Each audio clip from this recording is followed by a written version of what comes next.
Alam nyo guys kung anong pinakamasakit? Hindi yung heartbreak eh. Kasi alam nyo yung heartbreak, pwede ka makamove on. Pero sa brand new na kotse na halos sa kasa na nakatira, buwan-buwan mo pa rin binabayaran, mga kapanda. Ang pag-uusapan natin today is yung lemon law. Pero alam nyo, bago tayo dumating dyan, mag-subscribe na muna kayo dito sa channel natin kasi araw-araw kami gumagawa ng content tungkol sa kotse, driving, buhay, Pilipino. Hindi man kayo nagsusubscribe, puro nood lang kayo. Subscribe lang kayo dun sa button, di ba? So, okay. Ngayon, itong lemon law.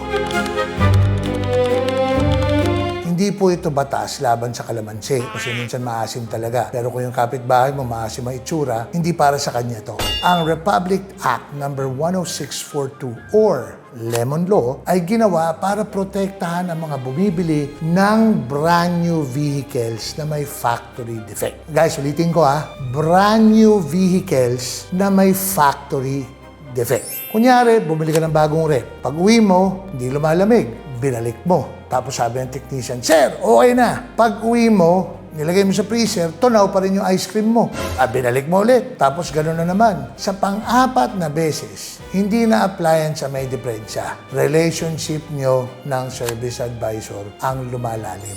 Ganito ang batas. Kung parehong factory defect ang inaayos na 4 na beses na itong sinubukan ayusin ng authorized dealer pero hindi pa rin maayos o kaya kung ang depekto ay life-threatening, halimbawa preno, steering o ibang seryosong safety issue at hindi pa rin nila maayos. O kaya kung ang kotse mo ay umabot na ng 30 pinagsamang araw, 30 cumulative days sa kasa dahil sa warranty repairs, maaari kang mag-file ng lemon law claim. Pero we also have to remember, hindi ibig sabihin na automatic kang mananalo. May proseso pa rin, may evaluation. Kailangan mapatunayan na factory defect nga at pasok sa requirements ng batas.